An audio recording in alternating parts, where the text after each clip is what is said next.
Transmission loading relief. We have a process where we go in and curtail the transactions. Like this 10 megawatt example from Oklahoma to Nebraska, we may say, well, you can only deliver 8 of that. Or we say, well, you can't deliver any of that. And we have rules set up that allow us to go through this order of saying, you have the lowest priority, so your 10 megawatts are gone. Or if you bought a higher priority service, then yeah, you can keep your 10 megawatts. Or if you're kind of a medium priority service, well, we're going to have to cut part of that. So that's what these reliability coordinators do. They determine what needs to be done to maintain reliability and keep the lights on. Okay, and then scheduling. Scheduling is just the desk that they're kind of like the ticket agent at the airplane. Somebody shows up, they say they want to deliver power, 10 megawatts from Oklahoma to Nebraska. They look at the airplane ticket, yep, it's a valid ticket, they approve it. That's assuming that the reliability coordinator is okay with it as well.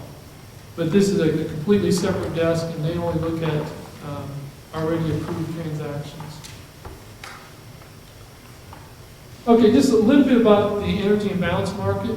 SPP has an energy imbalance market, and this is where generators can bid in to supply imbalance, or at times power is needed, so the generators are bidding at a certain price. Now on the opposite side, we'll have people that need power. If you're short power for a limited period of time, you can automatically purchase a spot price. And this is where we bring the sellers and the buyers together at the, it's actually the next cheapest megawatt, if you will. So we go through the stack of using up all the cheap generation up until the point where we don't need any more. Then everybody pays the clearing price that's going to buy power in that particular hour. And that's been occurring since '97. Our analysis showed that that market alone provided $100 million of benefits to the SPP membership, just by allowing people to say, hey, I got excess generation, I want to see if I can sell it at a certain price. Yeah, people need it, and we automatically pick up that power and it's being scheduled so that everybody benefits, both the buyer and the seller. This is kind of a picture of our market operations desk. We've got the bids that come in, we've got the people that need the power, and they coordinate that. They're the ones who look for less expensive power to make sure that we can save both the buyers, save the buyers some money, and allow the sellers to make a little bit of money. So when you put that all together, in our operations center, we have 6 different desks that operate 24/7, 6 different people doing all these different functions, and it all comes together where you've got your tariff people working on tariff stuff, you've got your schedulers allowing those transactions to occur, you've got reliability folks that are focused on reliability, we have market operations folks continuously monitoring the market. So all those things are occurring simultaneously to provide the entire service that SPP provides. Now that's essentially our real-time operations. I'm going to switch gears here a little bit and talk about planning. This is a different group of people that look in the future.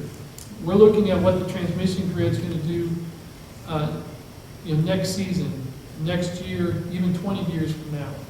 So we have a much different perspective. We're not looking at real-time data. We're not looking at actual power transferring. We're taking these models in the future. And this is very important because we can't build a transmission line overnight. It takes time to build a transmission line. Also, if we recognize there's problems, what we'll do is, let's say it's February right now, and we're studying the summer. We would have already studied the summer for this year, and we've identified a problem area.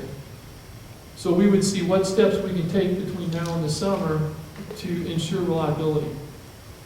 It could be maybe there's something quick and easy that we can fix, some transmission equipment that doesn't take long to fix. Maybe we can do that. Or we'll look at other ways to operate the grid so that the operations folks have different tools to use during the summer period. So we set all this up in advance, and that's what these planners are doing. We're also looking long-term. We want to look at 10-year studies. What's the need for 10 years? The electric system, the growth in the past 10 years has been approximately 2% a year. A 2% growth doesn't sound like a lot of growth, but when you continue to compound that over years, it adds up to be quite a bit. 10 years, 15 years from now, you're looking at a 25% increase in your system. That's a pretty substantial increase, and you're going to need to add generation, add transmission facilities, so that you can continue to supply the grid. I wanted to at least introduce you to some of the things that we're looking at, long-term planning. Yeah, it just looks like maybe some colored lines up there, but let me show you what we've got. This in the middle is the SPP transmission plan for 20 years out. This is a very large, high-voltage system, and these transmission lines are higher voltage than we currently have in Southwest Power Pool. They're 765. And if we're going to meet the projected needs or what we're forecasting in the future, we see this as the most efficient transmission system to build. One of these 765 kV lines is equivalent to about 6 345 lines. So we talked about losses earlier. Well, the losses will be less on a 765 line compared to all these 345 lines. So it's more efficient. But it's also very expensive to build per mile. And we have to make sure that, when we do this, that we're building it in the right place, because it can handle a lot of power. What's also going on is there's a renewable portfolio standard. Several states have renewable portfolio standards that require so much electricity to be consumed from or purchased from renewable resources. And a lot of that's in the eastern side. So we've worked with other transmission planners to develop transmission plans on what it would take to deliver to the East Coast, since we're all interconnected. So we've got plans to say, here's where you can connect into our grid. We've got a very valuable wind resource. But this is all going to take a lot of coordination and a lot of discussion on transmission cost allocation. Right now, that's the big issue, is how do you pay for all this transmission? If you've got people up here in Delaware, New York, you've got people in Atlanta, Georgia, that are benefiting from it, how do you get them to help contribute to the grid that we have in the middle part of the United States? So that's a big issue right now that will have to be dealt with in order for something like this to be developed. I also put in there a couple other things just to briefly talk about. One is on the western grid, they are talking about a similar transmission structure, and there's opportunities for development in Kansas to go west as well. It wouldn't take much to tie in to this grid and to deliver power as far as California. And then you also have ERCOT, and ERCOT's already pushing for renewables and developing a lot of wind, and their grid actually overlaps with ours, so there's some opportunities to do some interconnection there. How does that work with going across the DC tie? Is it effective? Well, right If now, you're talking about Kansas going west or whatever. well, that's what you'd have to take a look at, is what options do we have. What we've done along the SPP ERCOT scene is they've built power plants that can operate in either grid, but not both grids at the same time.